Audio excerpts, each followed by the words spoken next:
The new KVK pop Song of Troy has just been released in Rise of Kingdoms. Stick around because we're going to go through it. We're going to show you the video. It's amazing. I think the best video they've ever done in Rise of Kingdoms. We're going to show you the map.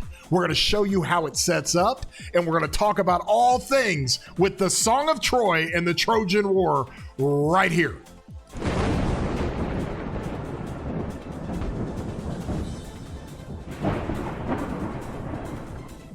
Hey everybody, I'm your boy War Daddy Chatsky, and I put out videos all the time. Coming up on my 1-year anniversary, by the way, on October 17th at 2024 is when I first started doing content creations. 390 videos and streams later, I'm still cruising on this thing. So if you are not subscribed, consider doing so. It does not cost you anything. Hit that subscribe button. You can also hit the bell.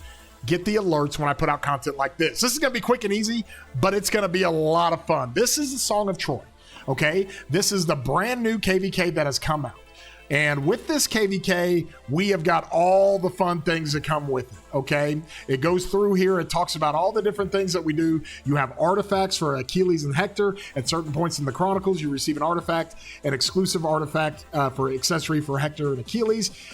If either of these commanders is equipped, this artifact is serving as a secondary commander. They're going to get the buffs. Okay, we'll talk about that in a second. But first and foremost, what I would like to do is I would like to show you the actual video for this. I'll go ahead and stop. I will go ahead and stop my music. And I've got this crazy video going on because we're in the middle of Shadow Legions. Don't worry, I'm not being attacked. But we're going to watch this video together.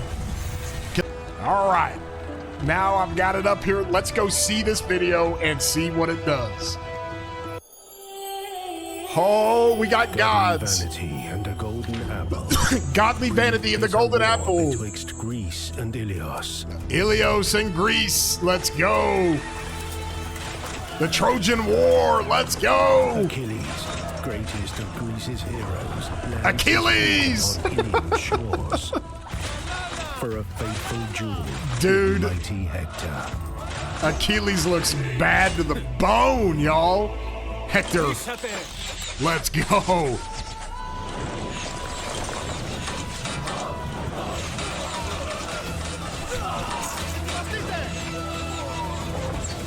The Greeks and the Trojans, let's go. Achilles, crushing people, just hammering. Death, destruction, let's go. And here comes Hector.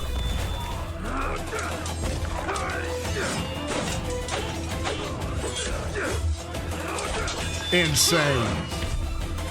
The best animation they've ever done in this game. This is wild. Oh, Trojan horse, let's go. Open the gates. We're coming on in. We are coming on in. This guy's like, nothing suspicious about this at all. And the Greeks hide out. Let's go. Get that Trojan horse in. Open the gates, and we go.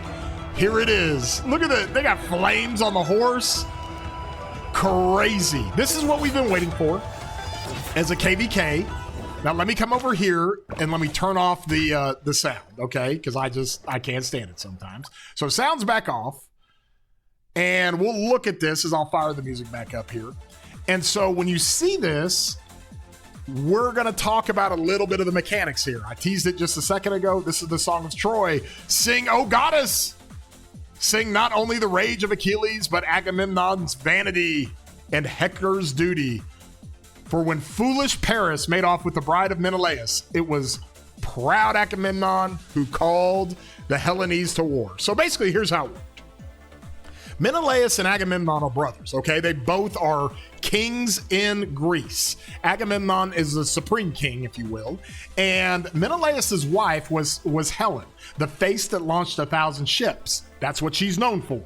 And she falls in love with Paris on a basically a routine diplomatic trip to Greece. Paris and his brother Hector go to Greece just to have good relations and all that. Well, Helen jumps on the boat and goes back to Troy with Paris, okay? And Menelaus is mad, Agamemnon's mad, and Helen is the face that launches 1,000 ships because Agamemnon calls all of Greece to say, we're going to war over this woman.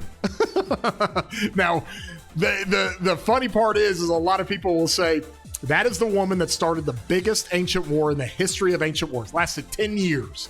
Okay, you've got the Pantheon. You can choose Greek deity as your patron.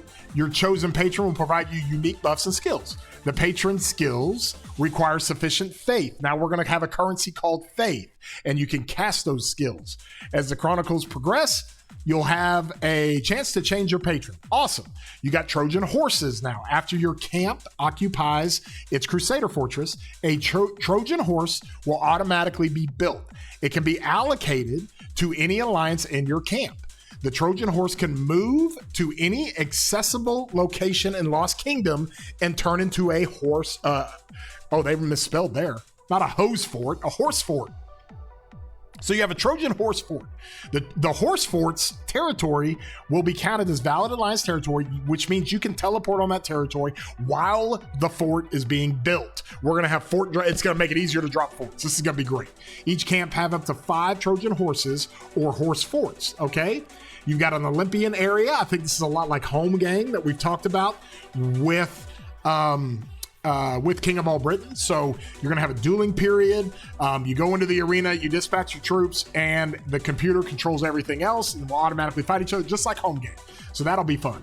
Hector and Achilles artifacts. Let's go. At certain points in the Chronicles, you'll get an artifact for Achilles and Hector. Either of these commanders is equipped with the artifact that serves as a secondary commander. The effects of their skills will apply to all unit types. As the Chronicles progress, you will unlock 2 artifacts. Let's go. So you can put them on both. This is going to be crazy because in King of all Britain, you have the same thing for Ragnar. You can turn Ragnar into a Cav commander or an Archer commander. It's crazy. You've got Bastions, of course, favor. You got Alliance entry permits. Ooh, this is kind of cool.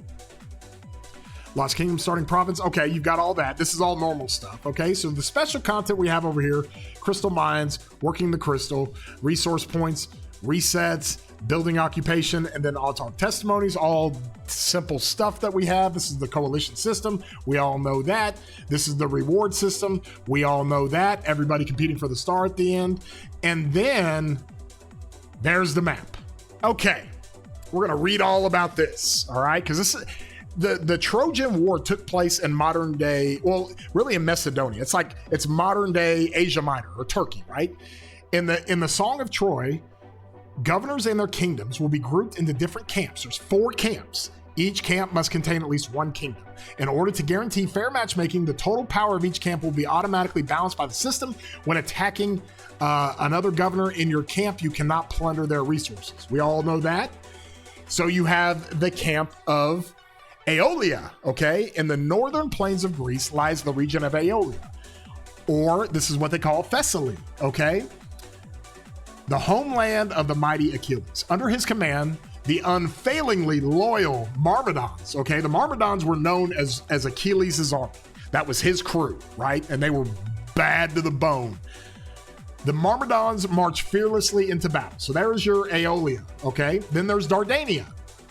Located in the north of Troy, upon the Hellespont, Dardania is the ancient homeland of Troy's royal family. Known for their valor, the Dardanians are led by brave Prince Aeneas, okay? But he's the son of Aphrodite. So he is like a demigod, if you will, I guess. Anytime you are an heir of a god, you are some kind of hero or demigod or something like that.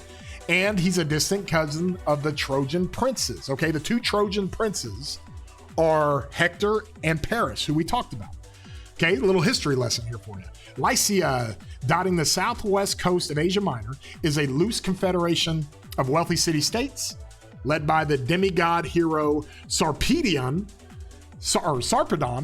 The Lycians are some of Troy's staunchest allies. That was a big reason why Troy was able to last for 10 years, because they had great allies in the area. So the Greeks had landed on the shore to Troy, had invaded Troy, and for 10 years they couldn't take it. And part of the reason why is because you had all these great alliances of Troy that helped the Trojans.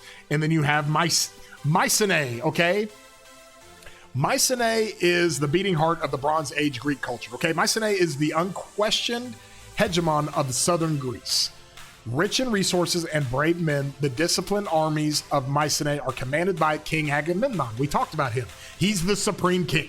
He rules over all of Greece. Now, his brother Menelaus is also a king. Then you have other kings that are like within Greece that are the kings of their city-states. You have Odysseus, you have Menelaus, you have all these other kings, okay? And they all get on board when Agamemnon calls them and he says, hey, we're sailing to Troy, we're going. So that is the map. Map looks really cool. I like the water in here. That's really, really cool. And it looks like a 4-camp setup. Zone 5 fights, looks like altar fights that we've got here, and it appears to be a protected Zone 6, okay? That's what I do not like. I don't like protected Zone 6s because after Zone 5, you get a couple of altar fights, then it's past 7 and an into Kingsland. And you don't really get an open Zone 6 where you can fight for a couple of weeks at a time. This is how this is going to set up. I'm going to guess that Kingsland is going to be called Troy, and that's where everybody's fighting to. But there is your camp system. That's how it's going to work. And we are fired up. We get 2 new commanders with this. And if you remember, when they released Ragnar, okay, as a special commander for King of All Britain, they can be played anywhere. So the commanders are just released in general in the game.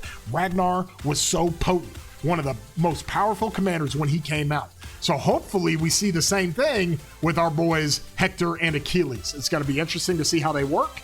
The troop type is going to be able to be varied within this KVK. They are going to have a specific troop type that they fight with. But we're going to see how this thing works out. So there it is, the Song of Troy.